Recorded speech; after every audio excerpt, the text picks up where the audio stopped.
तर नमस्कार मित्रांनो, आज आपण करणार आहोत नाईट ड्रायव्हिंग.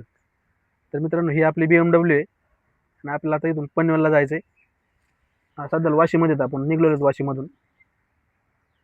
वाशी ते पनवेल साधारणतः 25 किलोमीटरच्या आसपास अंतर असेल. आता सध्याला रात्रीचे 11चा टाईम झालेला आहे. तरी पण वाहनं भरपूर येतं. पलीकडून एक जो मेन रस्ता आहे त्या साईडला असल्यामुळे ह्या रस्त्याने थोडे कमी येतात वाहनं, गाड्या. मित्रांनो पाहू शकता, तरी पण भरपूर गाड्या आहेत. सध्याला आपण आता सानपाड्यामध्ये आलेलो आहोत. एवढा वेळ झाला, 11 11:30 होत आल्यात. तरी पण जे सानपाड्याचे पाहू शकता, जे शॉपिंग मॉल आहेत,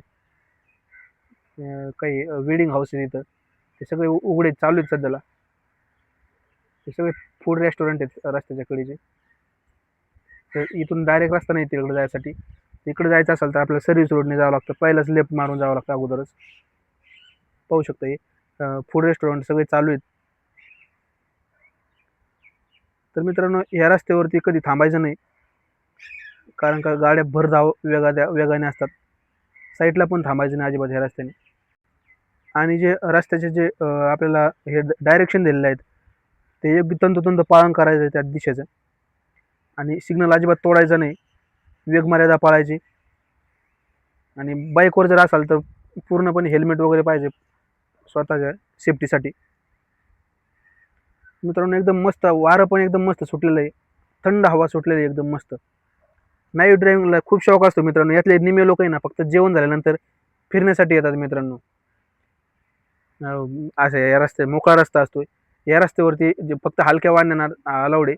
पाहू शकता, ज्या जड वाहन आहे त्यांनी इथून वरतू जायचं आहे, पलीकडे इथून पुढे यायचं नाही. त्या जे जड वाहन आहे त्यांनी लेफ्ट साईड मारून जायचं. त्यांनी जर पलीकडे जायचं तो रस्ता पण पनवेलला जातो, आणि हा रस्ता फक्त हलक्या वाहनांसाठी आहे. फेरफटका मारण्यासाठी लोक जेवण झाल्यानंतर या रस्त्याला गाडी घेऊन आपले येतात निवांत.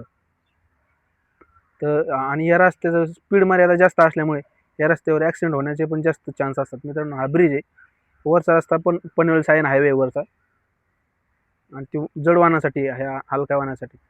तर मित्रांनो, रस्ता एकदम मऊ आहे, पाणी जर सुद्धा पोटातला हलत नाही. एकदम क्लीन रस्ता आहे, स्वच्छता पण चांगली आहे. लाईटिंग डेकोरेशन एकदम मस्त करून टाकलेलं आहे रस्त्याचं.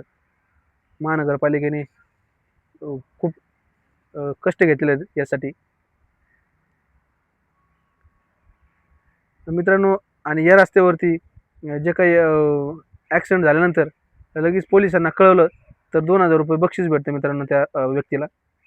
आणि त्याला हॉस्पिटलमध्ये जर पोहोचलं ना आपण, जे घायल व्यक्ती आहे त्याला, पोलिसांकडून ₹2000 बक्षीस आहे.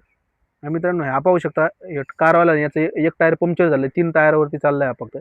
आणि या रस्त्याला कुठं कट वगैरे काहीच नाही, थांबायला पण सोय नाही. तर त्याला आता असंच चालत राहील तो. पुढे ज्यावेळेस पंक्चरचं दुकान भेटेल तिथं तो साईडला काढेन. ट्यूबलेस टायर असल्यामुळे तो आता आरामशीर तिथपर्यंत जाऊ शकतोय. तर आपल्या BMWचे पण मित्रांनो ट्यूबलेस टायर आहेत, जरी पंक्चर झालं तरी पण 5-10 किलोमीटर ते आरामशीर जाते मित्रांनो. तर पहा मित्रांनो, एकदम आता तुम्हाला दिसत नाही, हवा एकदम मंजूळ हवा सुटलेली आहे, गार वाटते मस्त. नाईट ड्रायव्हिंगला खरंच, जर मुंबईमध्ये तुम्ही कधी आले ना फिरायला, किंवा मुंबईमध्ये जर असाल ना, तर नाईटला एक 11-12 वाजता गाडी साईडला बाहेर काढायची मित्रांनो, एकदम मस्त गार हवा लागते. खूप जीवनाचा आनंद भेटतो मित्रांनो. हे पाहू शकता, हे वॉटर लाईन आहे मित्रांनो. हे वॉटर टँक लाईन पलीकडली मुंबई आणि नवी मुंबईला पाणी सप्लाय होतं. आणि हे मोडक सागर, तानसा, ज्या तुलसी धरणामधून, या धरणामधून मित्रांनो पाणी सप्लाय होतं मुंबईला. या धरणामध्ये आणखी भरपूर पाणी, मेचा महिना आला तरी पण फुल जवळजवळ अर्ध्याच्या वरती आहेत. तर मित्रांनो, व्हिडिओ कसा वाटला नक्की कळवा, लाईक करा, शेअर करा, कमेंट करा. सिग्नल आलेला आहे मित्रांनो, या सिग्नलवरून आपल्याला लेफ्ट मारून जायचं आहे. आता आतमध्ये काय व्हिडिओ काढायला चालणार नाही, कारण का आतमध्ये ट्रॅफिक पण असते, गर्दी पण असते, मोबाईल हातामध्ये धरता येत नाही. तर मित्रांनो, टेक केअर, धन्यवाद.